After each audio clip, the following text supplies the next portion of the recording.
Hello, everyone. I'm Drew Bogner, president of Molloy College, and I'm here with Stacy Zachariah, who is the president of the Molloy College Student Government. We both hope everyone is at home, safe and healthy, and we are here to give you some updates about our college. So first, I think we should begin by acknowledging the seismic changes that have taken place in the last few weeks, both in the whole United States, in the state of New York, and also at Molloy College. So if you think back, less than 3 weeks ago, everything was business as usual.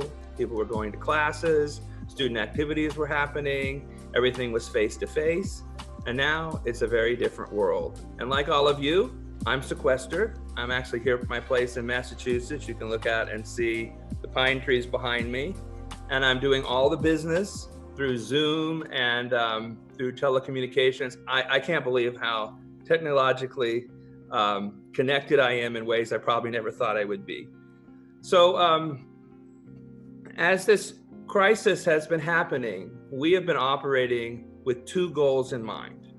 The first goal has been the health and safety of all members of the Molloy community, including you, the students, our employees, and also connected to that, the health and safety of the communities where we live. Our second goal has been to help you complete all of the educational objectives for every single course in which you are enrolled, and for you to be able to complete this semester, and for those of you who are planning on graduating, so that you can actually graduate from Molloy College. Now, when we moved all our courses to alternate delivery, it was a very quick pivot, and that made it necessary for us to adjust a whole range of different kinds of processes, and we've still been working through those things. I know that that pivot has not been perfect, but I can tell you that we have put in an enormous amount of energy, the faculty, the staff, the administration, in trying to meet those goals of helping you complete your education. I can assure you that the faculty and the administrators are there for you and that they want to help you to be successful. So what I'd like to do today is to give you some updates on some various policy changes that we think will decrease some of the anxiety that you might be experiencing from this quick pivot and movement to this total delivery of education through alternate methods. So I'll just go through those, and along the way, Stacey's going to give you some updates on what we're doing in terms of rescheduling some activities, as well as adding some other kinds of opportunities for you to stay connected as community. So first, we understand that being involved in an alternate delivery program might seem foreign in some situations, and so you might be worrying about what the grade would be that you might receive in that type of course. So we have made the decision to extend the deadline for pass-fail so that you can still make a choice as to whether you want to move away from the traditional A, B, C grading system to pass-fail. So everything I'm talking about right now, you'll be getting in an email, but we're going to give you information of how to do that and what date you need to do that by. I would suggest, though, that you talk to your program director or your faculty advisor about whether pass-fail is the right choice for you in certain courses, but we're going to give you that option. We are also waiving the GPA requirements for the Molloy Academic Merit Awards, the scholarships. So therefore, if your GPA falls below what is required to maintain that scholarship, we're going to waive that so that you can still register for classes next fall and have that same scholarship. We are also continuing to pay all of the work-study students through the remainder of the semester as if you were doing the same amount of work you would have been doing had we had all our facilities open. So again, you're going to get that same amount of money you would have received as a work-study student up to your maximum as we complete the semester.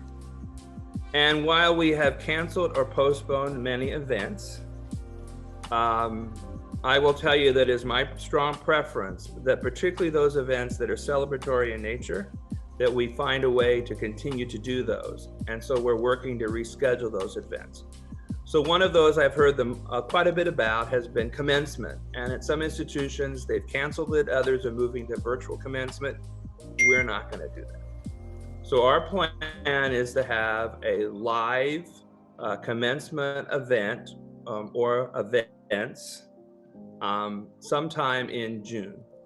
We jettisoned the May 18th date. Quite frankly, we knew that wasn't going to work out, and we're going to try to move it later into June. And we're still working out the details of where it would be and how we're going to do it, whether we're going to have one event or split it into various events, like one for graduate students, one for undergraduate students, or by school, or whatever it might be. So you'll be hearing about this in the next few weeks, but I want you to know that more than anything, I want to celebrate with you at commencement. This is my last commencement because I'm retiring, and I really want to have commencement with you, the students. And Stacy has a few other updates connected to a couple other events that we are working we're postponing and we're working to reschedule. So one thing that most student leaders might be looking forward to is Mary E. Lilly, our club recognition ceremony. So we are looking to reschedule that for the summer. So that is coming up. And we're also looking to reschedule our spring performer, the Plain White Tees, to September. So it will be coming next semester. And we hope that all the seniors that are graduating do come and show our support for all of our students. And other ways to stay connected would be through virtual programming that we have hosted through the Office of Student Affairs. So that's a great way to stay connected through our school and with other students. Thanks, Stacy. I realize that also, excuse me, with the shutdown that's happened for so many businesses, that has impacted perhaps you, the students, as well as your parents. So some of you aren't working at all or working in the same way you were working, and that could be happening to your parents as well. So we're very sensitive to that. So there's a couple things I want you to keep in mind. So first, if your economic situation has changed, that might mean that your eligibility could be changing for financial aid into the fall semester. So you need to talk to us on the phone, or you can communicate to us with email. So the one point of contact for all of these questions that have to do with registration, financial aid, or paying your bill is the Student Solutions Center. So you can contact the Student Solutions Center through email or by phone, and they can triage your situation and get you to the right person to have the conversation. But clearly, if your economic situation has changed, we don't want that to become a burden for you in the continuation of your education. So we will work with you. So call the Student Solutions Center. Connected to that, if you have an account balance for similar reasons, and you're not going to be able to get that all paid off, normally we wouldn't let you register if you have an account balance, but we will work with you. So once again, call the Student Solutions Center. We'll work with you. We want you to be able to continue your education and allow you to register for summer classes and fall classes. We've also been reviewing the various fees that are associated with various activities on campus.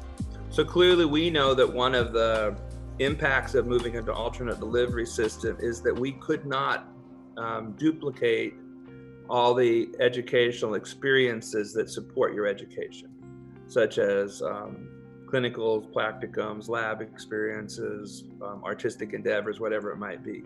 So we've worked really hard to find substitutes for those things. And in some cases, we believe we found substitutions that are adequate, not the same, but adequate in helping you meet your educational goals. But in other cases, might not have been able to do that. So we're looking to see what kinds of fees we would refund. So I can tell you 2 refunds that we made a decision on to date. So first, by the students who live in the residence halls, that we're refunding room and board on a prorated basis based on the last day in which you were housed at the campus. The second decision we made was to refund activity fee.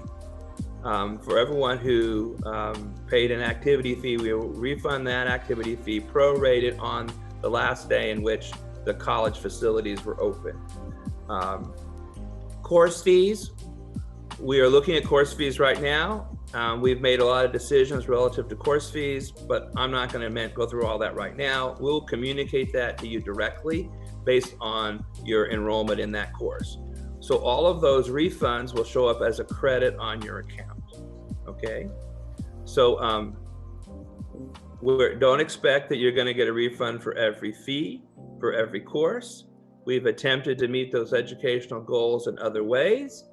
We know it's not the same, but we put in a lot of time and energy in redesigning these things to try to get you to that point. And then I guess the last thing I just want to mention is that we are really here to help you. And so many of the support services of the college are still open and there for you. Whether it's the library, whether it's the Student Solutions Center, which I mentioned, you can call about registration, financial aid, or bill payments. Your faculty are there, your academic advisors are there, so you should be contacting your academic advisors right now to have conversations about registration. Student personal counseling is available if you want to talk to someone because you're really stressed or you're experiencing a lot of anxiety. I know I've been that way. You can contact the Student Personal Counseling Center. Career counseling is available. If you're going out on the job market, you have questions of what that's going to be like and you feel like you need some help, you should contact them. And campus ministry is available as well. You know, we really are a community. And one of the things that is hardest right now, and it's hard for me, is I don't get to have that personal contact, walking across campus and talking to people. And I know you're probably experiencing that as well. So there are ways in which we can try to help mitigate that. So Stacy, I don't know if you want to talk about anything else that you're working on in terms of activities, things you're going to reschedule, or other things that might be available to help us with that. We definitely do recommend, if you are feeling a little disconnected, to continue to check your emails for any programming opportunities. And we do have a few surprises coming your way, so stay tuned for that, because we do miss you guys and we do hope to see you one day back at college. What makes Molloy really special is that we're an institution really connected to the community. So, you know, at Molloy, we were founded as this transformational entity to help build a more compassionate society. And so we expect that our students go out as alumni and make a difference in the world and are leaders in their field, but also are out there helping other people to succeed. So knowing what we're like, the employees and the students of the college, I know that some of you are already doing other kinds of things right now outside of school to help people in your communities. And I want to know those stories so I can tell those stories. So please send your stories of what you've been doing out in the community to help others to presidents-office@molloy.edu. That's presidents-office@molloy.edu. Part of what we're doing right now on these stories will be helpful because we are looking to raise money to help the students with scholarships, because we know that there's going to be some additional need for more dollars by raising money from our alumni through a program we're calling Molloy Strong. So those stories will be really helpful for us to be able to tell our alumni what you've been doing during this crisis. So please send us those stories. I don't know, Stacy, if you have any last words you want to give to our students. We would like to thank all of our essential workers, all of our healthcare workers, and everyone keeping our community safe and protected. We thank you for your patience during this time, and we look forward to seeing you all back home at Molloy. Remember, you are our number one priority. So during this time, I hope that you will be safe, that you remember to be kind, and to remember to be your best self.